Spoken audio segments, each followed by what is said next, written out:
Bem-vindos ao evento do Banco de Portugal no âmbito da Semana Mundial do Investidor. Estamos aqui na Nave do Dinheiro, no Museu do Dinheiro. Muito obrigado a vocês por terem vindo, bem-vindos e muito obrigado mais uma vez por estarem aqui. Também bem-vindo a quem nos vê alguns no digital, seja no canal do YouTube, seja no site da SMI, seja no site do banco, seja nas redes sociais. E durante a próxima hora vamos falar sobre dinheiro digital e a nossa relação com o dinheiro digital, a vossa relação com o dinheiro digital.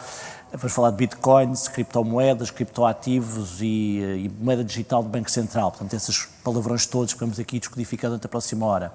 Connosco estão o Dr. Rosalino, administrador do Banco de Portugal, a Teresa Cavaco, diretor do Departamento de Gestão de Pagamentos, e estes dois senhores eu não preciso apresentar, o Paulo Ferreira e o Tiago Douros, que todos os dias nos acompanham e que podemos ouvir na Rádio Observador. Eu, do meu lado, passo a palavra ao Paulo e ao Tiago e boa hora de conversa e de programa. Obrigado, Paulo. Obrigado, Tiago. Bruno. Obrigado. Tiago, é um prazer estar aqui antes de mais, sim, não é? Sim, prudentemente o Bruno não disse o que é que nós íamos fazer aqui hoje, porque basicamente vamos tentar coordenar esta conversa e vamos querer perceber como é que vocês se relacionam com o dinheiro digital. É isso. Sim, e vamos, se calhar... Primeiro temos que ver um vídeo, não é? Exatamente, nós vamos lançar um vídeo que estabelece as ideias fundamentais acerca do dinheiro digital e que servirá como ponto de partida para a nossa conversa. E, portanto, vamos ver o vídeo. Vamos a isso.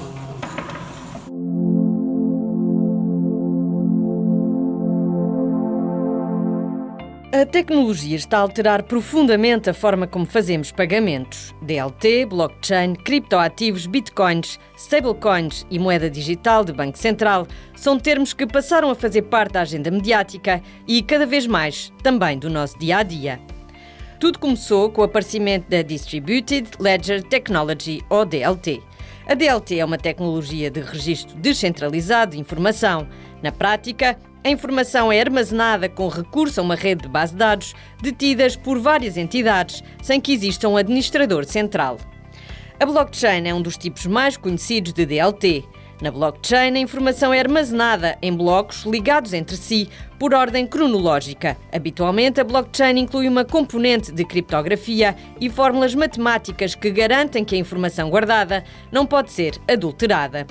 Este é o tipo de tecnologia que está habitualmente na base dos criptoativos. Os criptoativos são representações digitais de valores ou de direitos que podem ser usadas para fazer pagamentos, mas porque o seu valor oscila muito, são sobretudo utilizadas como ativos de investimento. Um dos criptoativos mais conhecidos são as bitcoins. Mais recentemente surgiram as chamadas stablecoins. As stablecoins também são criptoativos, mas têm mecanismos que procuram garantir a estabilidade do seu valor. Por exemplo, através da associação a um cabaz de referência composto por ativos ou moedas. Um dos projetos de stablecoins mais conhecido é o Diem, impulsionado por uma associação liderada pelo Facebook. Mas será que os criptoativos podem ser considerados verdadeiras moedas? A resposta é não. Porque são muito voláteis, os criptoativos não permitem estabelecer um preço para os bens nem preservar o poder de compra. De resto, os criptoativos não são garantidos pelo Banco de Portugal, nem por outra autoridade nacional ou europeia. E também não existe qualquer proteção legal que confira direitos de reembolso ao consumidor. Como garantir então que os agentes económicos conseguem beneficiar das vantagens da digitalização e ao mesmo tempo ter acesso à verdadeira moeda sem riscos de liquidez e de solvência? A solução pode passar pela emissão da chamada moeda digital de Banco Central, uma hipótese que está a ser equacionada um pouco por todo o mundo. O BCE e os bancos centrais nacionais da área do euro também estão a estudar a possibilidade de emitir uma moeda digital de Banco Central, o euro digital. Tal como as notas e as moedas de euro, o euro digital poderá vir a ser utilizado pelos cidadãos e pelas empresas nos pagamentos do dia-a-dia, com toda a segurança e plena proteção legal. Falamos de um meio de pagamento confiável e sem custos, que viria complementar e nunca substituir o numerário. E quando poderemos utilizar o euro digital? Para já, o projeto ainda está em fase de investigação. Ao longo dos próximos 2 anos, o Eurosistema vai analisar como é que o euro digital poderá ser concebido e distribuído de forma a satisfazer as necessidades dos cidadãos europeus, sem impactos indesejáveis na estabilidade financeira e na política monetária. tudo para que o euro continue a ser um símbolo de progresso, merecedor da confiança dos 340 milhões de cidadãos europeus.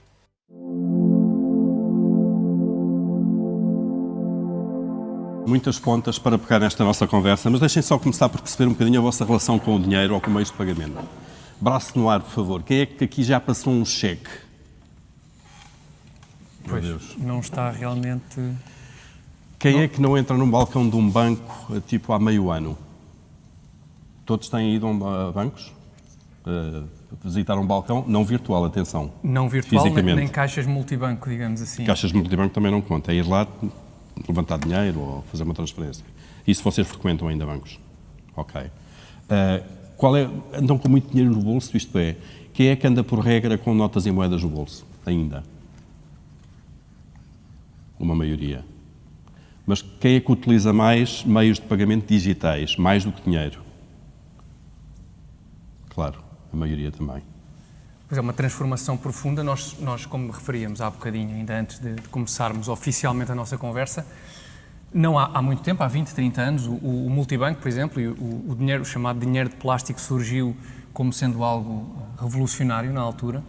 E a verdade é que num espaço bastante curto de tempo assistimos a uma nova revolução, que neste caso será uma revolução bastante mais profunda até do que o dinheiro digital, porque esta questão da desmaterialização do dinheiro traz toda uma outra série de assuntos sobre os quais... Económicas, monetárias. Exatamente, mais macro, digamos assim, sobre os quais iremos falar também daqui para a frente, mas é muito relevante ver como estas gerações mais jovens...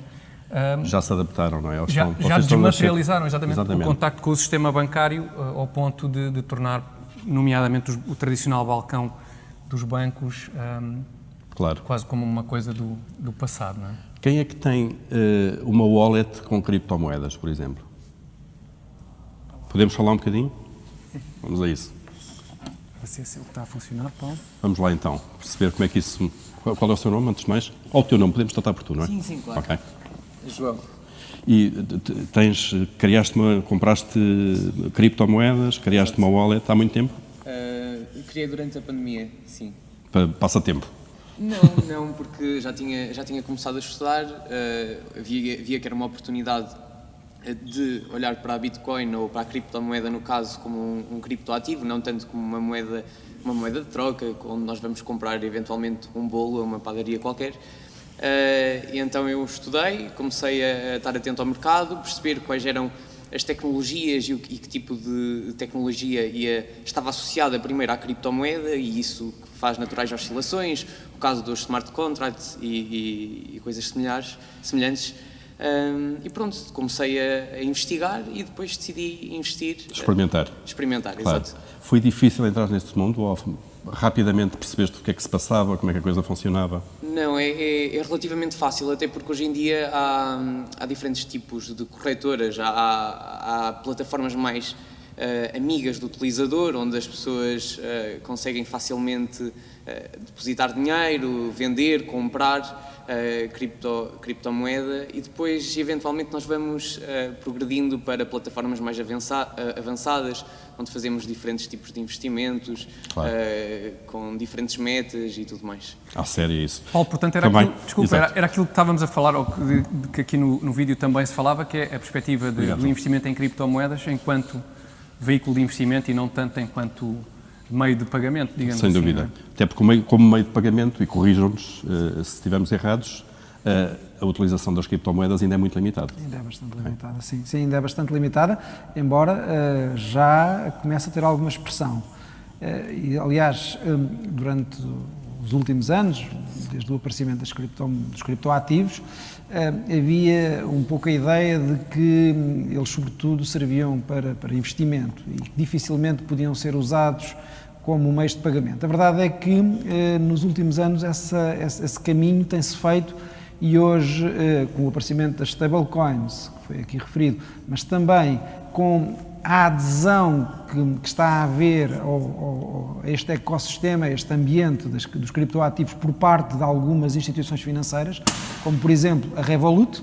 A Revolut já aderiu aos criptoativos, já hoje é possível fazer pagamentos com a Revolut em criptoativos.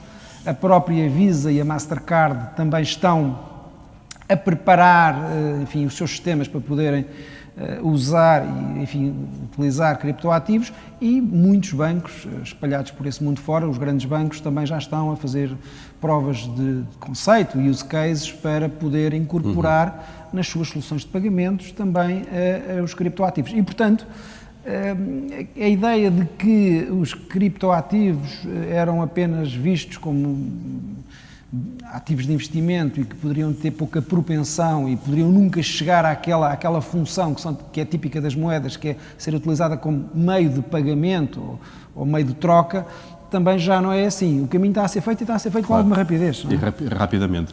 Além do João, quem é que mais já tem uma wallet? Quem investe ao lado do João? Podemos falar um bocadinho também? Também é João. Para facilitar. Não vai ser fácil distinguir depois, não é? João. Há quanto tempo é que na mesma altura? Vocês são amigos? Não, ok. Não, podiam ter, às vezes há esse fenómeno, não é? Um amigo leva ao outro. E o que é que levou a fazer isso?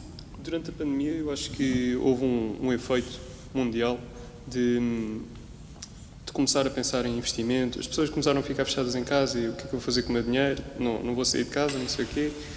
E então comecei a entrar num estudo de o que fazer com o dinheiro. Foste à pesquisa, foste pesquisar? Exatamente, na net, YouTube, imagino, claro, internet, YouTube, claro. Pronto. E criptomoedas, muitas pessoas falavam de imobiliário, mas imobiliário é preciso capital. É preciso muito, claro. E então, após bastante estudo como o João, entrei com 10 euros numa corretora e pronto. Para brincar, para ver como é que funciona. E lá continua. E aquilo tem percentagem, ou seja, a volatilidade daquilo exatamente. É 20, isso não vos 30% assusta? dia. Exatamente. Não vos assusta? Não te assusta, João? Sim. Num dia só de Sim. 10, no outro dia cai 15. Sim, e o que mais me assusta é aquilo é muito especulação. Basta, por exemplo, o Elon Musk dizer qualquer coisa, que se calhar desce tudo de 50%, mas também como um investimento inicial não é um... Lá está, não hipotecaste a casa, não é? Exato. Para investir. Exato. Sei que Foi há uma pessoas opção. que metem lá muito dinheiro, Claro, mas claro. é quase Claro. para me entreter e para ir acompanhando a evolução das coisas. Obrigado, João. Há também a questão enfim, além da utilização das criptomoedas e dos ativos digitais, há todo o impacto que este novo mundo tem naquilo que são as funções normais dos Estados, não é? Controle monetário, emissão monetária, política monetária.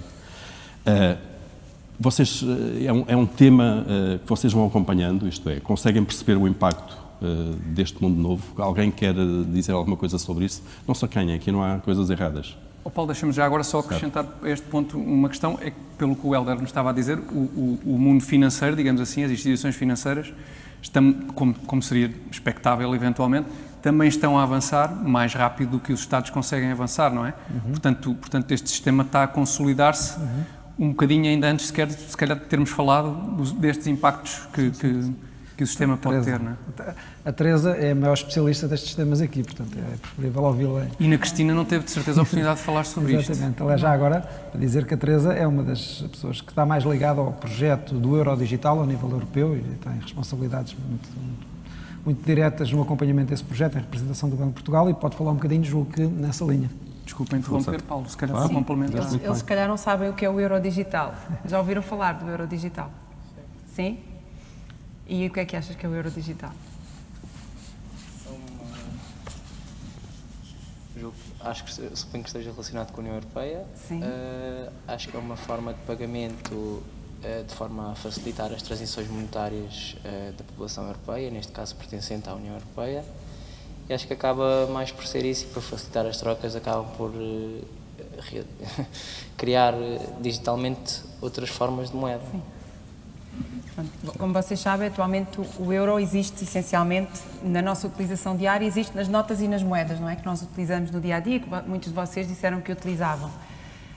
O que acontece é que esse euro em notas e moedas já não é utilizado da mesma forma em toda a União, portanto há países que já quase não utilizam as notas e moedas, vocês sabem disso, não sabem? Que os países nórdicos utilizam muito menos notas e moedas do que, por exemplo, em Portugal nós utilizamos notas e moedas. E o que acontece é que, perante esta ameaça, entre aspas, das bitcoins, dos criptoativos, das stablecoins, o que é que acontece?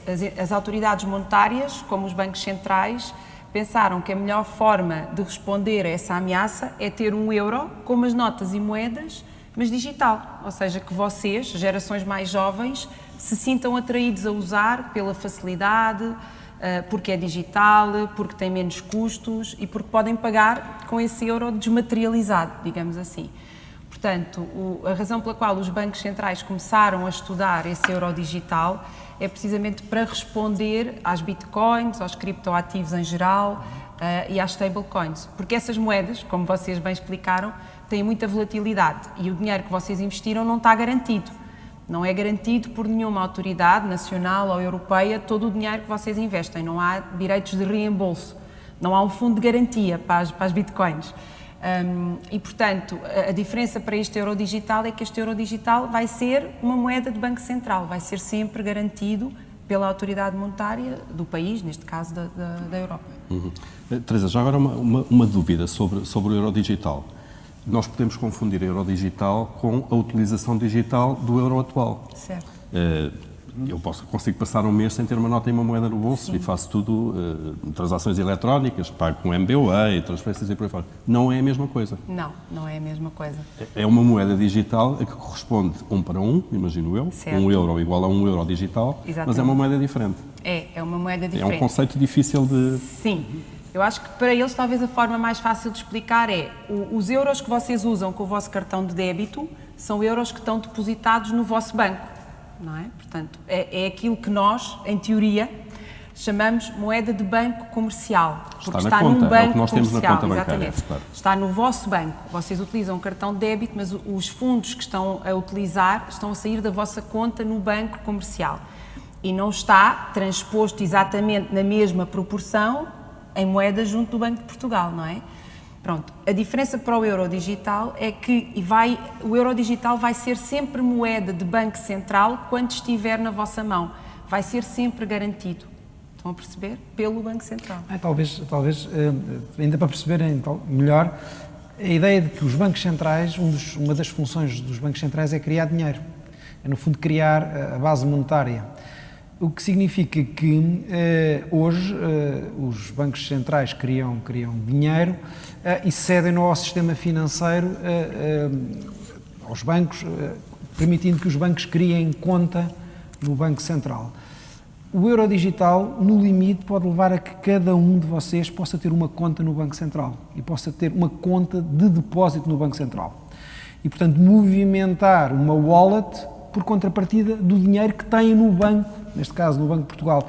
Como dizia a Teresa, hoje o que vocês fazem é quando utilizam um cartão e fazem um pagamento, ou um MBWay, vocês estão a retirar dinheiro da vossa conta num banco comercial. Bom, um banco comercial é uma empresa privada, em quem vocês confiam, e em quem vocês confiam que, no fundo, também está a ser bem supervisionada pelos supervisores, mas é uma empresa privada. E já houve bancos que faliram. E já houve depósitos que se perderam.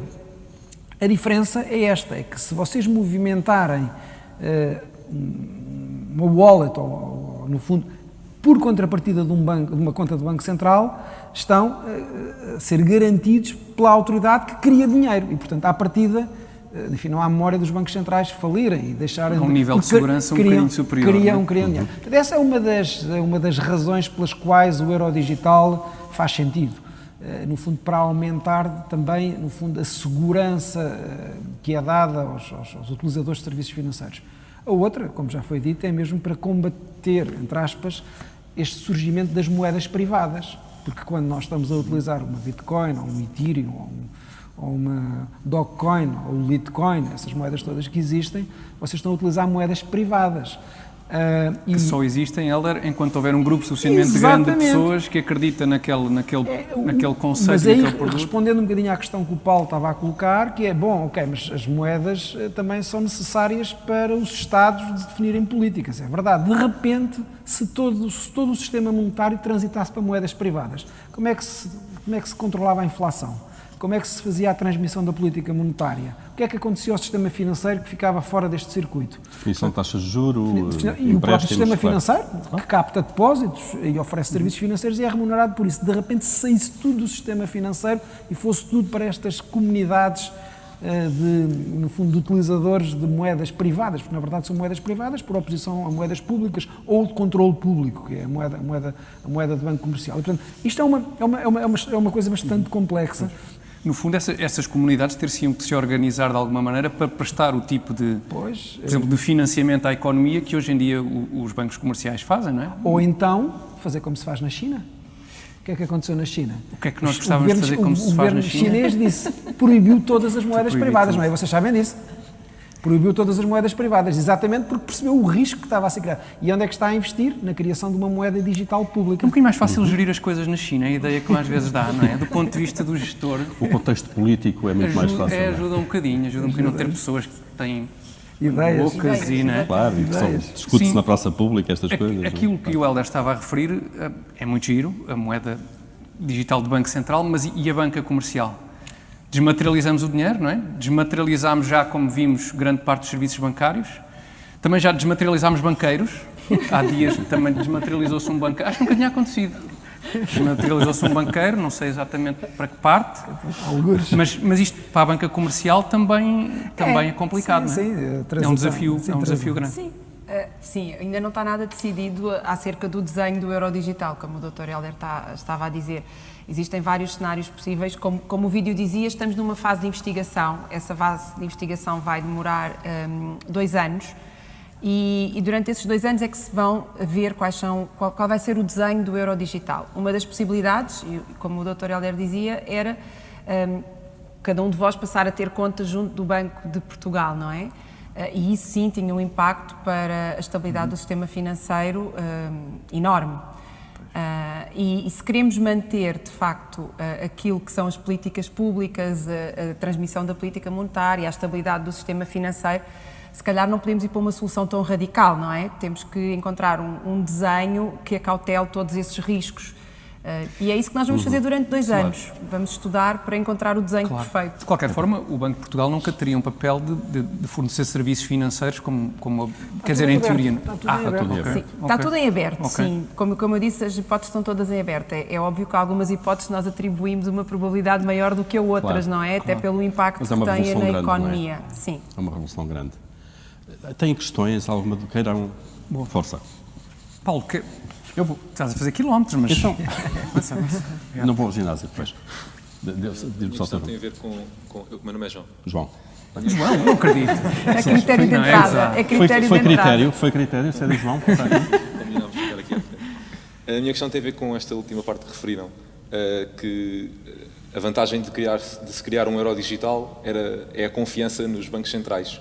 Mas se os bancos centrais assumem este papel de, como estão a dizer, que está tudo em aberto, portanto, assumem um papel quase de um banco comercial público, também aparece o risco de... Também vão perder confiança, não é? Também vai criar algum risco, ou não? É uma boa questão. Boa, João. Posso acrescentar uma coisa a este ponto do João que eu acho que é importante? É que realmente perguntas difíceis, não é? Pois é, e eu vou acrescentar se calhar ainda mais um bocadinho. Tentar a pergunta difícil é para a Teresa. Um bocadinho de dificuldade.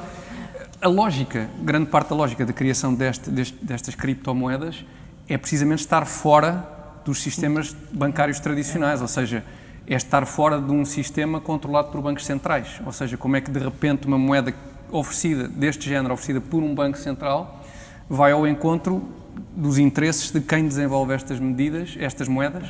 São perguntas ainda mais difíceis. E que de certa forma quer funcionar à margem dos sistemas tradicionais, não é? Teresa, avanço que eu depois direi qualquer coisa a seguir também. Não, o João tem razão, ou seja, os bancos desempenham uma função muito importante na economia, não é? E, portanto, se o Banco Central de repente faz o papel dos bancos, os bancos deixam de ser necessários, não é? E nem nós, autoridades monetárias, queremos isso. Daí eu ter dito, a hipótese teórica está em aberto, mas nós atribuímos maior probabilidade a outros cenários, não é? Porque ninguém quer um efeito tão avassalador na economia como os bancos comerciais a desaparecerem. Como o Dr. Hélder dizia há bocadinho, eles têm funções muito diversificadas na concessão de crédito, por exemplo, que ficaria bastante dificultada se nós, Banco Central, simplesmente tomássemos os depósitos que eles hoje em dia têm, não é? Portanto, embora teoricamente seja possível, na prática não é de todo a hipótese mais provável. Sim. Já ver, a criação do euro digital é uma resposta a 2 problemas. O primeiro problema é a perda da capacidade de intervenção dos bancos centrais. Os bancos centrais têm uma política há várias políticas económicas, uma das políticas mais importantes é a política monetária.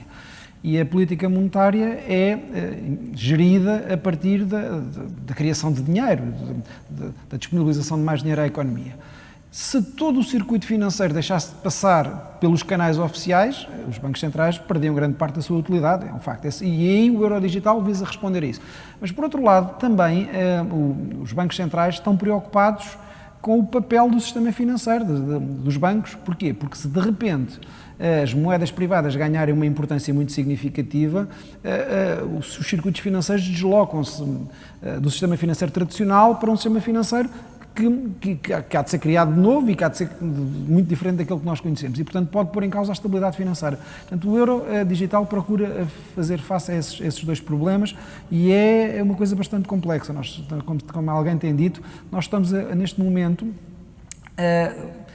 a assistir à corrida espacial do século XXI, ou seja, a corrida espacial da década de 50, de 60, para ver quem é que chegava primeiro ao espaço. Agora estamos a assistir à corrida espacial para ver quem é que vai dominar o espaço monetário. Se vão ser as moedas privadas, se os bancos centrais vão continuar a ter o poder que tinham, e quem é que vai controlar o quê, e com a grande vantagem, que é a vantagem da tecnologia por trás. Também como aconteceu no século passado, na década de 60 e de 60, que havia um grande investimento na ciência para pôr no espaço o homem, enfim, outras coisas. Agora a tecnologia está a criar oportunidades extraordinárias para criar novas realidades monetárias. E isso também leva a que hoje haja uma disputa entre as grandes potências económicas do mundo. Os Estados Unidos têm a moeda mais forte à escala global, o dólar, e potências económicas como a China não conseguem ter a relevância monetária através da sua moeda, mas estão a tentar ganhá-la a partir das moedas digitais e por isso já existe o yuan digital, que aliás leva a que a China esteja 5 anos à frente do resto do mundo na criação de uma moeda digital do Banco Central, que já hoje tem 10 milhões de utilizadores e na China já é possível ir ao Starbucks, ao McDonald's e pagar com a moeda digital do Banco Central, com o yuan digital, já é possível neste piloto e portanto estamos numa realidade bastante... Uma economia em que o público e o privado também estão a competir. Sim. Claro. Na prática são mais ou menos a mesma coisa. E na prática significa que temos dois extremos, não é? Se não fizermos nada, temos um problema na transmissão da política monetária e na estabilidade financeira, mas se fizermos algo que é muito disruptivo, temos o mesmo problema. Portanto, nos extremos temos o mesmo problema e por isso o desenho do euro digital tem que estar ali num ponto de equilíbrio e cuidadoso. Claro. Só para responder aqui ao Tiago sobre a utilização e que pode não satisfazer os utilizadores, algo que está previsto nesta fase de investigação é precisamente ouvir pessoas como eles. Estão previstas que haja sessões para ouvir pessoas de outras gerações mais novas, não da minha geração e da geração daqueles que estão sentados naquelas mesas a discutir, precisamente para ver o que é que eles valorizam numa moeda digital, para tentar depois construir algo que responda às necessidades destas É um bom ponto esse. Mas eu acho que havia ali mais um João a querer responder. É o João, é aquele João. Mais um João. Eu vou lá. Agora faço eu esta piscinazinha. Vamos lá. Força, Tiago, tu consegues. Se for um João, se não for João, não... Está bem? Não é João. Boa. A minha pergunta é, por exemplo, aqui no Museu da Moeda, que nem sequer é um local onde se guarda dinheiro, grandes quantidades de dinheiro, existe uma rede de segurança elevada, como a Câmara, os seguranças, até... Esteve a estudar isto, eu topei a ter a ver como é que isto funciona. Imagino que um roubo físico aqui ou no Banco de Portugal ou em qualquer sítio seja perto de impossível. A minha pergunta é, quando transitarmos para uma rede de moedas digitais, se a mesma segurança está salvaguardada, até de ataques piratas, esse tipo de coisas que estão bastante desenvolvidas hoje em dia. Pois. Obrigado. Teresa. Fez-se um silêncio, mas não vou ser eu a responder esta pergunta. Vamos acabar com a Elena Teresa. Sim. A tecnologia é outro dos aspectos que também está em estudo, a tecnologia que vai estar subjacente ao euro digital. Neste momento já se fizeram várias experiências piloto, inclusive com o DLT, e portanto com o DLT, a Distributed Ledger Technology, que aparecia ali no filme, já se fizeram várias experiências com infraestruturas e tecnologias mais consolidadas, se quiserem, e com estas novas tecnologias como o Distributed Ledger Technology. É o blockchain, estamos a falar da mesma coisa? Sim, o blockchain é um tipo de Distributed Ledger Technology, mas o blockchain baseia-se na Distributed Ledger Technology. E, portanto, neste momento o que nós podemos dizer é que qualquer uma das tecnologias pode ser utilizada para a emissão do euro digital. Portanto, as experiências piloto que foram feitas, seja com o DLT, seja com as tais infraestruturas mais tradicionais e as tecnologias mais tradicionais, funcionam para a emissão do euro digital. Um aspecto muito importante é a segurança dos dados, até que ponto, e esse aspecto está relacionado também com a anonimidade da utilização do euro digital. Vocês usam as notas e moedas e ninguém sabe que vocês usaram aquelas notas e moedas, não é? Portanto, o numerário é completamente anónimo. E dos aspectos que lá está, que os consumidores valorizam numa moeda, alguns consumidores valorizam numa moeda, é o ser anónimo, o não deixar rastro, não deixar rastreabilidade.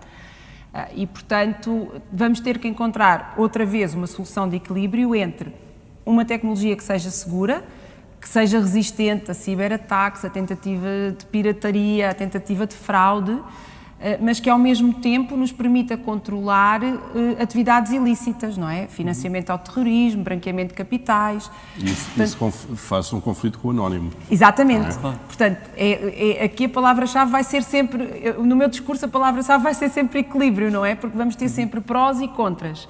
E vamos ter que encontrar esse ponto de equilíbrio, algo que seja efetivamente muito seguro, muito rápido, baixo custo, parcialmente anónimo, mas que nos permita também controlar atividades ilícitas, financiamento ao terrorismo, branqueamento de capitais, fraude, etc. Claro. Há pouco a Teresa Cavaco falava aqui, de facto, da audição que vai sendo feita a várias plateias para se perceber aquilo que é mais valorizado numa moeda digital. Quem é que quer avançar? Que características é que vocês acham que um euro digital pode ter? A questão do anónimo é importante para vocês. Quem é que valoriza mais o anónimo ou a possibilidade de rastrear o trajeto? Quem é que acha que é muito importante que seja anónimo? Ou até o custo. Até o custo. O custo é relevante para vocês? Ou o custo. O custo, isto é, de ter que é uma conta? O custo de ter uma conta, não é? Fazer transações. Fazer transações.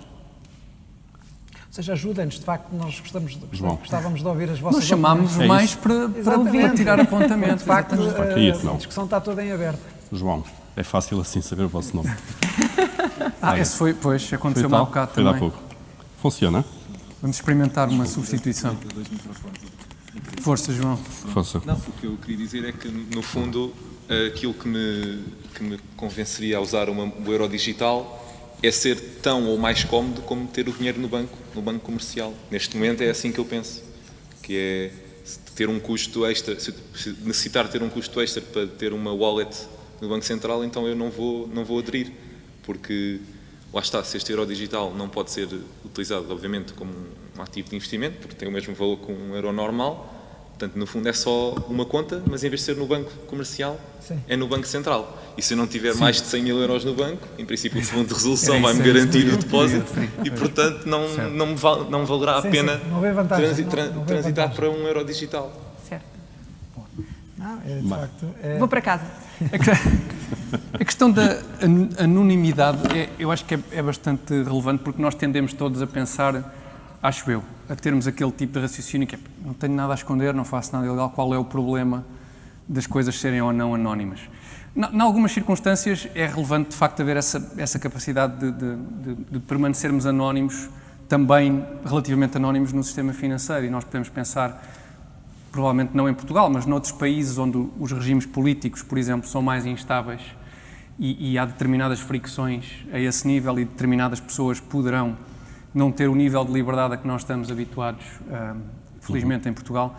E, portanto, há casos muito concretos em que pode ser muito relevante conseguir manter essa anonimidade para uma pessoa poder simplesmente fazer a sua vida.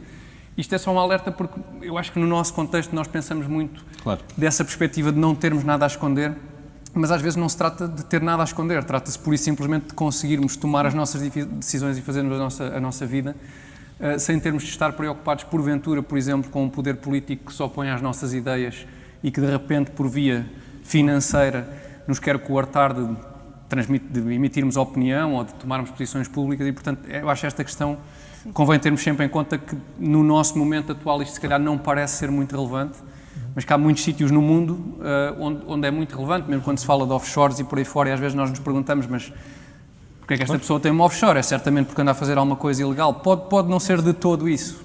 Há sítios onde, para fazer negócios, esses negócios só podem ser feitos, porventura, por essa via, por exemplo, e podem ser coisas perfeitamente legais. Aliás, eu tenho uma questão, que já temos aqui alguns especialistas em investimento em criptoativos. Eu gostava de ouvir a vossa opinião relativamente a uma dúvida que eu tenho, que é, vocês confiam mais nestas soluções privadas que estão a surgir, independentemente da volatilidade, mas vocês confiam mais nestas soluções que estão a surgir, do ponto de vista do conjunto das vantagens que elas trazem, do que naquilo que são as soluções governamentais? Porque isto, tipicamente, entre os especialistas, nós falamos em moedas privadas ou moedas virtuais e as moedas governamentais, as Gov Coins, ou assim, uma coisa do género. Tem havido um intenso debate sobre as vantagens que uma e outra trazem, portanto, porque há vantagens claras das moedas privadas. Atenção, elas não há só desvantagens. As desvantagens são, por exemplo, ser uma moeda universal. Hoje temos o dólar, que é uma moeda com curso legal nos Estados Unidos e noutros países, temos o euro com curso legal na Europa, temos o yuan com curso legal na China, mas não temos uma moeda com curso legal à escala global. Uma moeda privada não tem país e, portanto, circula à escala global. Depois, assenta em tecnologia descentralizada, rapidez total, custos muito mais baixos porque não passa pelo sistema financeiro e, portanto, os custos são mais baixos.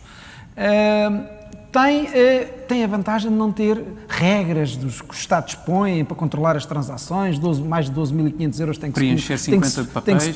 Não é preciso abrir conta bancária, porque basta meter uma wallet, não tenho que abrir conta bancária e não tenho que passar pelaquela coisa de dar toda a minha informação e do recibo de ordenado, a conta da luz, o que eu gasto com a ração para os animais, etc. Portanto, tenho que... Isso é uma vantagem, mas também tem desvantagens, tem algum risco, etc. Portanto, pode desaparecer a qualquer momento. Exatamente, ou seja, vocês teoricamente, vocês são jovens, são pessoas bastante informadas e atualizadas, vocês confiam mais numa ou noutra? Quem é que quer?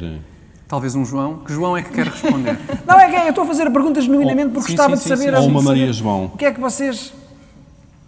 Para que lado é que caem? Querem fazer isto para assinar, democraticamente? Eu diria que, por defeito, os jovens caem mais para o lado da anarquia, não é? E eu acho que muito destas moedas está associado a isso, não é? Aquilo que falávamos há pouco. Mas com alguma fundamentação. Quem é que tende mais para o lado das moedas privadas do que para o lado das moedas públicas? Sim, governamentais, das GOVs.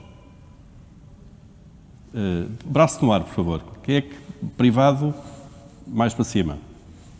Força. Espera. João, vais lá. Eu sei que esta ver o mundo a preto e branco às vezes é difícil. É precisamente isso. É que estávamos aqui a polarizar o debate. Então, quem é que gosta muito destas e quem é que gosta muito das outras?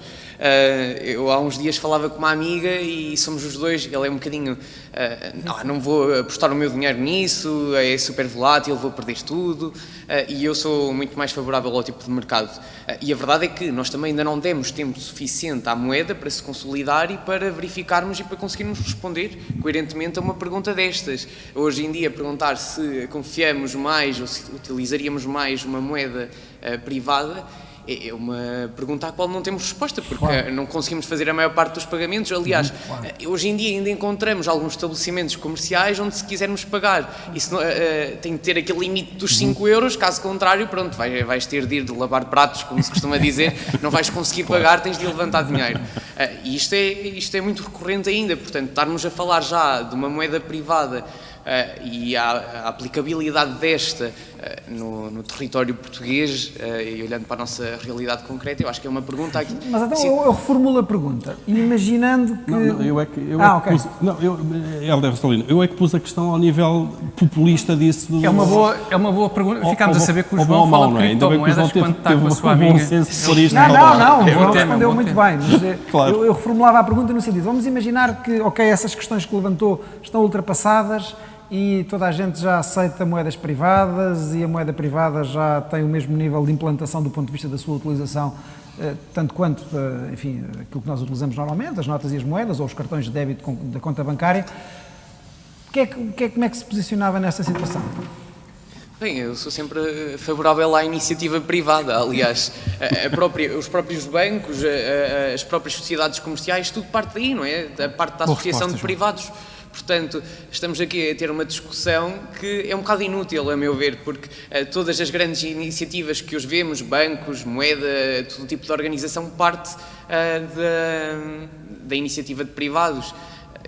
No caso português, a Crua sempre tomou aqui uma posição mais preponderante, mesmo no que toca às sociedades comerciais e tudo mais, mas noutros países, até, e não sei se por acaso ou não, muito mais avançados economicamente que nós, optaram por essas sociedades comerciais dos descobrimentos, optaram por plataformas, por meios muito mais privados e têm mais sucesso. Portanto, não sei até que ponto nós querermos regular tudo e estar atentos a tudo é bom para a economia. Será bom para regularmos esses aspectos do branqueamento de capitais, terrorismo, e são coisas que eu acho que principalmente a nossa geração... Regulação, não é? Regulação mais do que...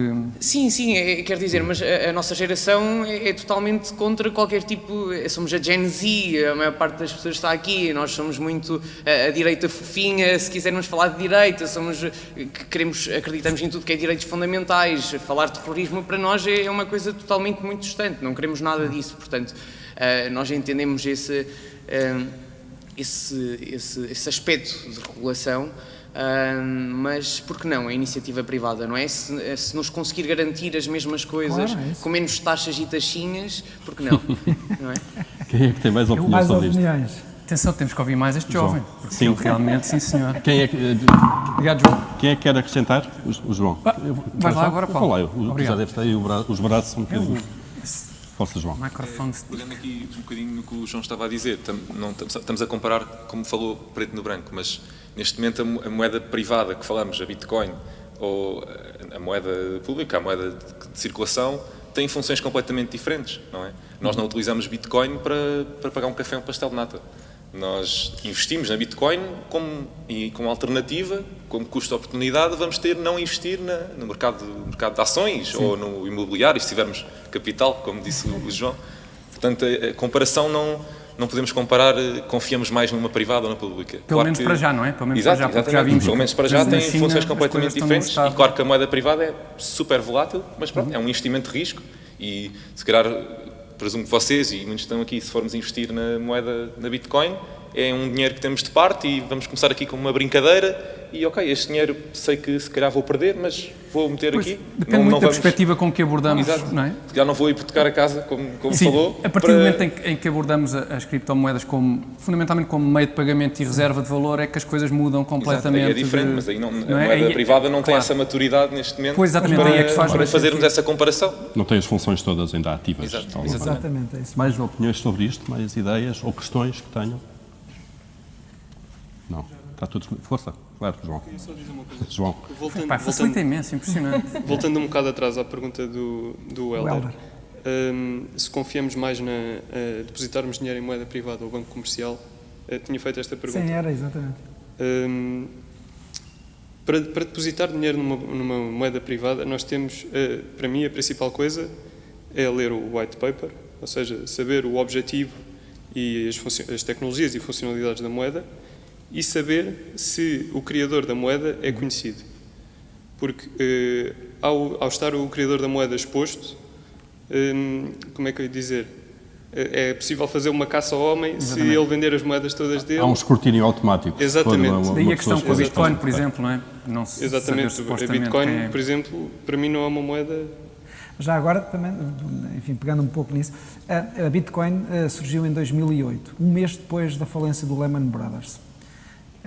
Uma coincidência ou não, mas, enfim, dizem alguns estudiosos que não é uma coincidência. Ou seja, o que é que aconteceu em 2008? Aconteceu uma falência do sistema financeiro nos Estados Unidos e, em geral, no mundo. Porquê? Porque os bancos desataram a criar dinheiro. desataram a criar dinheiro, com um multiplicador monetário, portanto, a gerar sucessivamente dinheiro, e andavam a emprestar dinheiro que não tinha valores reais, não tinham ativos por trás subjacentes que tivessem o valor de todo aquele dinheiro que tinha sido criado. Ou seja, a economia real não criou valor suficiente para o dinheiro que circulava. E depois até que se criou uma crise de confiança e foi por ali abaixo. E os criadores desta moeda privada disseram que isto não podemos confiar no sistema financeiro. Eu estou num banco central e enfim, não sei se posso estar a dizer isto. Mas isto agora começa a ficar mesmo interessante. Está a citar. E então disseram, bom, nós temos que retirar o poder que o sistema financeiro tem e o poder que os reguladores têm, que não regulam o suficiente, e o sistema financeiro cria dinheiro na ganância do lucro. Nós temos que criar um sistema monetário em que haja um valor, aquilo que circula é aquele valor real que existe, uma lógica do padrão ouro. E um Bitcoin tem um valor específico que é dado pela procura, pela oferta e pela procura. Se há mais procura, o valor sobe. Se há menos procura, o valor desce. Mas o valor que está lá é sempre o valor que o mercado lhe dá, não o valor que alguém faz empolar porque, no fundo, tem outros interesses e faz empolar o valor. E, portanto, então aí nasceu a lógica das moedas privadas, para exatamente corrigir ou tentar corrigir esses problemas que o sistema financeiro tinha demonstrado nessa altura. E, portanto, os defensores das moedas privadas, eu não sou defensor da moeda privada, atenção, estou só a contar aqui a história, acham que a moeda privada, no fundo, tem hoje um papel que pode ser um papel de normalizador do funcionamento do sistema financeiro e do sistema monetário. E por isso há quem defenda, de facto, que a criação de um sistema monetário assente em moedas privadas protege muito melhor, em última instância, no fundo, todo o cidadão, que um sistema assente nesta intermediação financeira em que o Banco Central cria dinheiro, mas a banca comercial também cria, através do multiplicador monetário, existe o dinheiro Banco Central e o dinheiro de Banco Comercial, e, portanto, todas estas questões são muito complexas e estão em profundo debate neste momento. E, portanto, se eu fazia-vos a pergunta, embora soubesse também já algumas respostas a isso, mas a verdade é que vocês, se calhar, ainda não estudaram isso com essa profundidade, mas já há muita gente a dizer que no purismo dos sistemas, um sistema monetário privado pode ter vantagens que o sistema público pode não oferecer, embora isso traga outro tipo de problemas enormes. Isto é uma questão complexa. Nunca esperei ouvir esta discussão há 6 anos ou 7. Sim, chegar a este ponto. Simplesmente não existia, não é? Este mundo não existia, sem dúvida. Tudo liderado pela tecnologia. Nós estamos quase a acabar o nosso tempo, portanto é a última oportunidade, se alguém quiser colocar alguma questão rápida, fazer algum comentário, é tipo casamento, ou falam agora, ou falam sugestão para nós. Acho que não há mais Joões na sala. Há mais um João. Vou por aqui, está bem? Não me digas que é mesmo de João. Diz? É outro João, sim. Não acredito. É uma pergunta mais para o Hélder. Como é que bancos centrais, como o Banco de Portugal, veem o surgimento de moedas e o mercado a alargar, veem como mais uma oportunidade de negócio em que podem aproveitar, como por exemplo o uso do sistema de segurança, como blockchain, em transações ou em negócios, ou veem mais como uma concorrência, uma ameaça, por exemplo, a perda de política monetária? Posso passar à Teresa? É difícil a pergunta, João, significa isso. Eu só estou aqui para dizer coisas fáceis. Obrigado. Não, de facto, a parte da tecnologia, eu acho que o banco, e aí não há dúvidas, acho que o banco vê a parte da tecnologia como uma oportunidade, não é? Portanto, e somos neutrais. Sim, somos neutrais relativamente à tecnologia que se utiliza, procuramos acompanhar, portanto, mesmo aqui no banco, quando se começou a falar do blockchain e da Distributed Ledger Technology, nós aqui no banco investimos e constituímos equipas multidisciplinares para perceber como é que a tecnologia funcionava.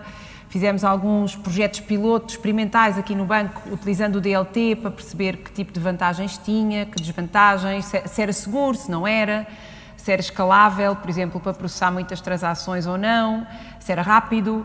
Portanto, claramente a tecnologia é uma oportunidade. O que nós procuramos fazer é sempre compreender bem como é que ela funciona, perceber como é que ela é utilizada pelas instituições e como é que pode ser utilizada por nós também, relativamente à tecnologia. Relativamente às moedas, eu aqui vou ter que adotar o discurso oficial do banco.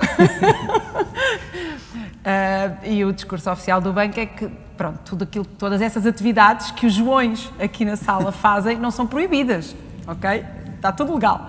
mas de facto não são reguladas, e eu disse isso há pouco. A nossa preocupação é uma preocupação quase pedagógica, se vocês quiserem. É que essas pessoas que fazem esse tipo de atividades que vocês fazem conheçam todos os riscos que estão a correr. E parece-me que vocês todos mostraram que estão bem cientes dos riscos daquilo que fazem. Portanto, essa é a nossa preocupação. Quanto ao resto, a nossa outra preocupação é aquela que eu também já mencionei, que é um bocadinho supervisionar as atividades ilícitas. Não é no meu departamento, é noutro departamento aqui no banco, mas a outra preocupação com as moedas privadas é essa, com os outros ativos virtuais, se quiserem, que é como nós chamamos aqui no banco, é sobretudo isso, é prevenir que não são utilizados para fins ilícitos. E está a ser produzida legislação para controlar também o surgimento de novos ativos. Sim, há bocadinho um dos Joões falava em regulação, não é? Tem sido quase uma tradição a nível europeu. O regulador europeu não quer regulamentar logo muito cedo, porque não quer coartar a inovação, não é? Quer deixar a inovação prosseguir e depois sim vem regular. E neste momento já se fala de regular a nível europeu, já existe uma proposta de regulamento a nível europeu. Já agora, até porque o fenómeno é global e regulando aqui ele pode nascer noutro lado. Certo, na Europa esse é de facto o principal problema, é que isto é transfronteiriço, não é? Portanto, não resolve Portugal legislar sobre isso se Espanha não fizer o mesmo. Portanto, tem que ser algo que é feito a nível europeu e harmonizado a nível europeu. Portanto, como a Teresa estava a dizer há pouco, eu acho que muito bem, caminharemos nesta linha entre caos e ordem, não é? Exatamente. Para ir tentando beber o positivo do caos, deste caos criativo, mantendo sempre alguma ordem na casa. Nós estamos a chegar ao fim do tempo que tínhamos destinado para esta sessão. Só 2 notas, talvez. Uma plateia muito informada. E nós consideramos que alguns falaram, mas basicamente foram porta-vozes de alguma E foi uma porcentagem significativa dos presentes que falaram, portanto é certamente demonstrativa. Exatamente. Eu acho que o critério para a próxima vez de escolha deve passar dos Joões para outro nome, Maria, talvez. Não? Sim. Coisa assim. Não, mas foi ótimo e percebe-se também que há uma plateia que está atenta, que não tem medo da mudança, de alguma maneira, não é? Por isso é que vocês também são de uma geração que nasce com ela, de alguma maneira, ou cresce com ela. Está muito aberta às soluções privadas numa área que até agora é exclusiva dos Estados e, aliás, é um sinal da soberania, não é? A emissão de moeda e o controle monetário é um dos sinais de soberania e, portanto, temos aqui uma geração que vai estar preparada para lidar com isto, não é? E para fazer avançar. Hélder Rostalino, quer dar as últimas palavras? Eu quero agradecer a vossa participação, é para nós sempre uma grande satisfação ter jovens aqui no Banco de Portugal. Nós estamos a tentar desenvolver um conjunto de iniciativas para aproximar o banco da sociedade, dos jovens e ter-vos aqui é para nós muito gratificante e sobre um tema também, enfim, bastante novo e muito ainda em aberto e ter-vos aqui a falar connosco sobre isso é importante. Este tema das moedas privadas, das moedas públicas, das moedas digitais, das moedas virtuais, há vários conceitos, é um tema que vos vai acompanhar. Vocês têm a sorte de estarem agora, serem muito jovens e portanto, vão viver este fenómeno muito por perto, muito por dentro. Ninguém sabe o que é que vai acontecer daqui a 5 anos, daqui a 10, se vai haver moedas, se vai haver euro, se vai haver dólar, se vai haver só Bitcoin. Tudo pode acontecer e vocês vão ter a oportunidade de viver por dentro e são curiosos, são estudiosos também desta matéria, têm alguma propensão também para o risco, isso é sempre bom. Eu fiquei sem saber se vocês nos vossos investimentos ganharam dinheiro ou não, mas também não, isso também não é relevante. Quando desligarmos vamos perguntar. Depois no fim vamos perguntar-vos. É sempre. Nós temos aqui um colega que há muitos anos, até ele deve estar aqui, que investiu 5 euros, não foi? Está lá em cima, investiu 5 euros e agora acho que já tem 800. E, portanto... Não, mas a estúpida foi eu, porque comprámos a meias e eu deixei que ele ficasse com a minha parte. E, portanto, depois há aquela história das pizzas, da primeira transação que se fez com bitcoins. Enfim, alguns de vocês já devem saber e, portanto, essa também é muito interessante. Mas Estava a dizer que vocês vão ter a oportunidade, de facto, de acompanhar este tema. Devem fazê-lo com consciência, evidentemente, no sentido em que devem estar abertos à inovação, às novas ofertas que o mercado traz, mas devem também ser responsáveis e, portanto, nós no Banco de Portugal fazemos sempre muito esse apelo, o apelo à responsabilidade na utilização destes ativos, à consciência. Eu nunca mais me esqueço conto aqui uma pequena história, de que há uns 2 ou 3 anos atrás, fui a Viseu por um evento do Banco de Portugal, e fui lá falar, fui convidado e fui lá falar, e aquilo era quase só pessoas já de idade, velhotes, e no fim uma das pessoas veio ter comigo, um senhor pai de 80 anos ou mais, veio ter comigo e disse-me assim: eu precisava da sua opinião porque eu pus o meu dinheiro todo em bitcoins. E acha que devo tirar? Bem, eu fiquei assustadíssimo de não conseguir responder ao senhor. Disse: epá. E eu depois de pensar um bocado, disse: olha, faça o seguinte, ele estava a ganhar imenso dinheiro, faça o seguinte, venda até ao valor que investiu inicialmente. Ou seja, ganha a mais-valia até ao valor inicial. Ou seja, se investiu, não sei quanto, mas se investiu 20 mil euros e se está a ganhar 80 mil, tire 60 mil e deixe lá os 20 mil euros e esse já está a ganho, já não vai perder. E o senhor olhou assim para mim, mas acho que ele não ficou nada convencido. Então, e deixe-te ganhar bem não sei quanto, não é? Ele não ficou nada convencido. Este tipo de atitudes é que não pode haver, porque as pessoas podem perder tudo e nós temos conhecemos casos, enfim, por esse mundo fora, em que isso se verificou. E, portanto, é importante que tenham essa consciência, que acompanhem este tema. Este tema é um tema... Vocês na internet encontram imensos vídeos, imensas coisas onde se fala sobre isso e vão ter a oportunidade de ouvir aqueles que defendem a sociedade, de facto, que as moedas privadas resolvem todos os problemas da humanidade e do mundo e da tirania dos Estados e da tirania do sistema financeiro, e depois vão ouvir os outros que vão dizer que isso é muito volátil, é um risco, não serve como meio de pagamento, é um esquema de Ponzi, é isto, é aquilo, é aquilo outro. E, portanto, andamos sempre nestes extremos e a informação e o conhecimento, o aprofundamento vai-nos criar as nossas próprias percepções sobre esta realidade e é isso que eu vos recomendo que façam. Mas é um tema interessantíssimo e é um tema que, como vos disse, vos vai acompanhar e vocês vão ter... Nós somos, o Tiago disse há pouco e o Paulo, nós somos ainda do tempo do escudo, conhecemos o escudo e conhecemos o euro, vocês são do tempo do euro, mas já vão ser do tempo do euro e das moedas quando surgir. Eles vão acompanhar e definir em boa medida o que é que será o futuro. E vocês vão definir, são vocês que vão definir aquilo que no fundo vai triunfar, porque quem triunfa sempre é o mercado, é as escolhas do mercado e portanto este tema é um tema muito que vai ter estes debates todos. Nós, felizmente, aqui no Banco de Portugal, eu em particular e a Teresa, mas mais até a Teresa, estamos a viver por dentro este projeto do Euro Digital, somos os representantes do banco, em níveis diferentes, mas somos os representantes do banco neste projeto, ao nível do Eurosistema, vamos tentando perceber também o que está aqui em causa e este tipo de sessões convosco dá-nos também matéria-prima para tentar, enfim, afirmar posições que sejam as melhores possíveis. Portanto, mais uma vez, muito obrigado, espero que não tenham dado por mal emprego este tempo. Eu agradeço muito em particular ao Paulo e ao Tiago, que se juntaram a nós.